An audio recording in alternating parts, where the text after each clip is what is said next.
पाकिस्तानी सियासत में राजों से पर्दे उठ रहे हैं और ये पर्दे कोई और नहीं उठा रहा बल्कि लीगी रहनुमा खुद उठा रहे हैं। पीटीआई के खिलाफ तहरीक अदम एतमाद से पहले ही पीडीएम महंगाई मुकाओ मार्च के साथ इस्लामाबाद का रुख कर चुकी थी।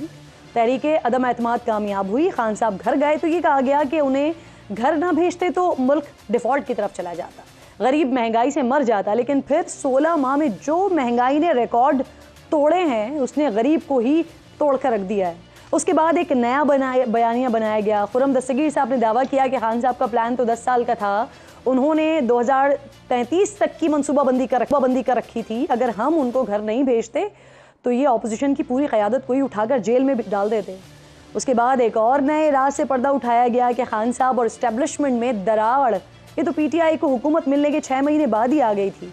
जनरल बाजवा ने पंजाब में हुकूमत की पेशकश कर दी थी लेकिन नून लीग नहीं मानी थी। और जब नून लीग से सवाल हुआ कि जब आप डील से इनकारी थे तो जनरल बाजवा को एक्सटेंशन का वोट क्यों दिया, जिस पर साबिक वज़ीर दिफा ख्वाजा आसिफ ने फरमाया कि कौमी असम्बली में आर्मी चीफ के एक्सटेंशन के हक में वोट दरअसल जनरल बाजवा के लिए एक ब्लैंक चेक था। लेकिन अब साबिक वज़ीर दाखिला राना सनाउल्लाह साहब कह रहे हैं कि जनरल बाजवा को एक्सटेंशन सिर्फ इसलिए दी ताकि वो खान साहब के खिलाफ नून लीग की मदद करें।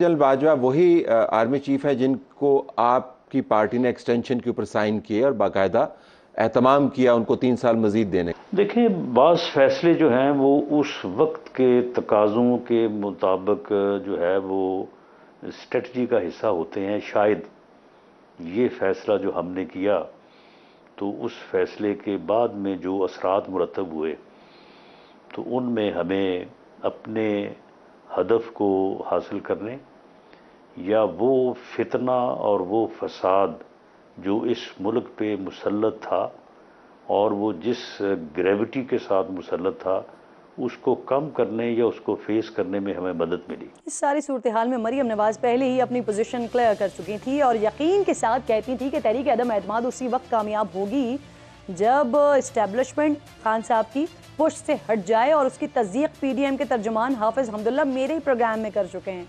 उनका कहना था कि जेयूआई, नून लीग और दीगर जमातें मुत्तफिक थीं कि चेयरमैन पीटीआई के खिलाफ तहरीक अदम एतमाद उसी वक्त कामयाब हो सकती है अगर इस्टेब्लिशमेंट ऑपोजिशन का साथ दे। दूसरी तरफ एक बार फिर सारी नजरें लंदन पर टिकी हुई हैं। 3 रोज़ पहले पाकिस्तान पहुंचने वाले साबिक वज़ीर आज़म शहबाज शरीफ बड़े भाई के पुकारने पर उल्टे पांव वापस लौट गए हैं।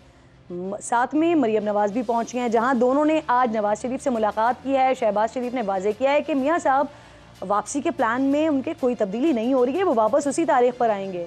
इलेक्शन कमीशन ने आम इंतखाबात जनवरी 2024 के आखिरी हफ्ते में करवाने का ऐलान कर दिया है। पीपल्स पार्टी और पीटीआई ने इसको मुस्तरद कर दिया है लेकिन नून लीग इस पर बड़ी मुतमईन दिखाई दे रही है। मौजूदा सूरत हाल में एक और नाम बार बार आ रहा है, साबिक वफाकी वजीर मोहम्मद अली दुरानी, जो अचानक से एक्टिव हो गए हैं। उन्होंने सदर मुमलिकत और पीटीआई वफ़द से अहम मुलाकातें की हैं। क्या डिस्कस हुआ है, किस मैंडेट के तहत ये मुलाकातें हो रही हैं, जनरल बाजवा के एक्सटेंशन में क्या पीपल्स पार्टी ने भी किसी वादे के एवज मदद की थी, क्या मुस्लिम लीग नून और पीपल्स पार्टी से दूर होने वाली बात बनाने पर राजी हो गए हैं। इन तमाम अहम इशूज़ पर बात करने के लिए प्रोग्राम में आज मुझे सीनियर पॉलिटिशियन हैं मुस्तफ़ा नवाज खोकर साहब ज्वाइन कर रहे हैं। बहुत शुक्रिया। अस्सलाम वालेकुम मुस्तफ़ा साहब। सर, इब्तदाइया आपने सुन लिया, सारी डिटेल्स आपने सुन ली हैं और जिस वक्त ये सारी चीज़ें चल रही थी मुस्तफ़ा साहब, उस वक्त आप बड़े इन थे, फैसलों में बड़े इन थे, बिलावल साहब के आप तर्जुमान हुआ करते थे। तो PMLN तो कह रही है कि जो जनरल बाजवा को एक्सटेंशन दी गई थी वो इसलिए कि उनको इमरान खान साहब को हटाने में उसकी मदद मिलती तो फ़ायदा हुआ। तो ऑब्वियसली अगर ये फ़ायदा मुस्लिम लीग नून को मिला तो फिर पाकिस्तान पीपल्स पार्टी को भी इसका फ़ायदा हुआ होगा। तो क्या ये सारी चीज़ें तयशुदा थी? देखिए, ये बात दुरुस्त है कि मैं माजी में बहुत सी चीज़ों का यानी शायद रहा हूँ, वो अभी शायद वक्त इतना नहीं गुजरा कि उन चीज़ों के ऊपर से कोई पर्दा उठाया जाए। लेकिन जिस वक्त जनरल बाजवा को एक्सटेंशन देने का मामला था उस वक्त तो जो मजमूई तौर पर सियासी जमातों की हालत थी कि तमाम अपोजिशन की जो पार्टीज़ थीं उन्होंने काफ़ी मजबूरी के तहत वो वोट दिया। उन पार्टीज़ के अंदर भी डिबेट हुआ, बहुत से लोग जो हामी नहीं थे इसके उन्हें भी पीछे हटना पड़ा। हत्ता कि मुस्लिम लीग नून के अंदर परवेज़ रशीद साहब थे जिन्होंने इस कानून के लिए वोट नहीं किया। पीपल्स पार्टी में रज़ा रब्बानी साहब थे जिन्होंने वोट नहीं किया। तो इस तरह मिसालें मौजूद थीं। बाहर तौर हम अगर लार्जर पिक्चर की जानिब देखें तो उस लार्जर पिक्चर में मैं तो यही समझता हूँ कि एक्सटेंशन का जो कानून है वो दुरुस्त नहीं है। किसी भी आर्मी चीफ की एक्सटेंशन नहीं होनी चाहिए, और एक्सटेंशन अगर दी जाती है तो वो मेरे ख्याल में अगर कोई ऐसा जंग का समा बना हो, कोई ऐसी कंपेलिंग रीजंस हो, तो शायद उस वक्त उसकी एक जस्टिफिकेशन क्रिएट हो सकती है। लेकिन अदर देन दैट आपने कहा कि मजबूरी, उस वक्त पार्टीज की मजबूरी थी जिसके तहत ये वोट दिया, तो पाकिस्तान पीपल्स पार्टी को क्या मजबूरी थी? देखें, सबके ऊपर उस वक्त एक बड़ी नैब के केसेस बनाए गए थे। एक ऐसी सूरत हाल तो थी कि जिसमें कॉन्सिक्वेंसेस सारी पॉलिटिकल पार्टीज पे कर रही थी, जो खुसूसन इमरान खान साहब के मुखालिफ थी। और उस वक्त फिर सुप्रीम कोर्ट के अंदर जब केस उठा, ये मैं आपको बता सकता हूँ कि चीफ जस्टिस खोसा ने जिस वक्त वो केस उठाया, तो शायद उनसे जो वादे वईद किए गए थे उनकी चीफ जस्टिस की टेन्योर बढ़ाने के, वो शायद पूरे नहीं हुए। तो जिसके ऊपर उन्होंने एज रिएक्शन, जब जनरल बाजवा की एक्सटेंशन हुई, तो उन्होंने फिर उस केस को उठाया। इस चीज़ का तो मैं आपको वसूख से कह सकता हूँ कि पॉलिटिकल पार्टी से ये राब्ता किया गया था कि आसिफ सईद खोसा साहब के लिए चीफ जस्टिस जो हैं उनका टेन्योर बढ़ाने के लिए, उस टेन्योर को 3 साल का करने के लिए, जजेस की जो रिटायरमेंट एज है उसको बढ़ाने के लिए पॉलिटिकल पार्टीज़ को एक एफर्ट किया गया था राज़ी करने के लिए। और इसी ज़मीन में एक बिल भी जमा करा दिया गया था नेशनल असेंबली में जी। लेकिन वो फिर पॉलिटिकल पार्टीज़ उस वक्त नहीं मानी उस चीज़ के ऊपर। बहरहाल कतई नज़र इस सारी चीज़ से किरण, जो इम्पोर्टेंट चीज़ है वो यही है कि ये सारी जो हमारी पावर इक्वेशन के अंदर जो एक फ्लॉ है बहुत बड़ा, एक पर्टिकुलर ऑफिस के अंदर जो आर्मी चीफ का जो ऑफिस है उसके अंदर बहुत ज्यादा पावर्स वेस्टेड है। और इस वक्त अगर हमें एक बैलेंस क्रिएट करना है तो वो बैलेंस इसी सूरत में मुमकिन हो सकेगा जब हम सारे अपने रवैये बदलें। लेकिन सर अभी तो ये जो बैलेंस है ना वो क्रिएट होने के बजाय भौचाल पे भौचाल आए जा रहे हैं। अब जैसे कि राना सनाउल्लाह साहब ने बात की है, वो कह रहे हैं कि ये एक्सटेंशन का वोट देने के बाद मजीद फायदे मिले, उससे फिर ये जो एक पेज वाला सिनेरियो था वो फटा।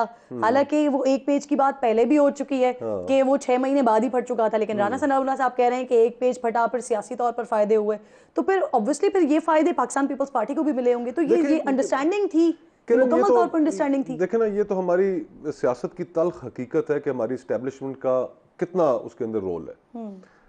यहाँ पर हमारे मुल्क की सियासत में बहुत से ऐसे फैसले हैं कि जो पॉलिटिकल पार्टीज खुद नहीं लेती, लेकिन उनको कई दफा मजबूर किया जाता है या उन्हें उस कॉर्नर में पुश कर दिया जाता है जहां पर उनको वो फैसले लेने पड़ते हैं कोई रिलीफ हासिल करने के लिए। तो ये तो हमारी सियासत की तल्ख हकीकत है, ये कोई इस दौर की बात तो नहीं है, ये तो पिछले 75 साल से पाकिस्तान के अंदर हो रहा है। तो ऐसा नया क्या है? नया तो कुछ भी नहीं है।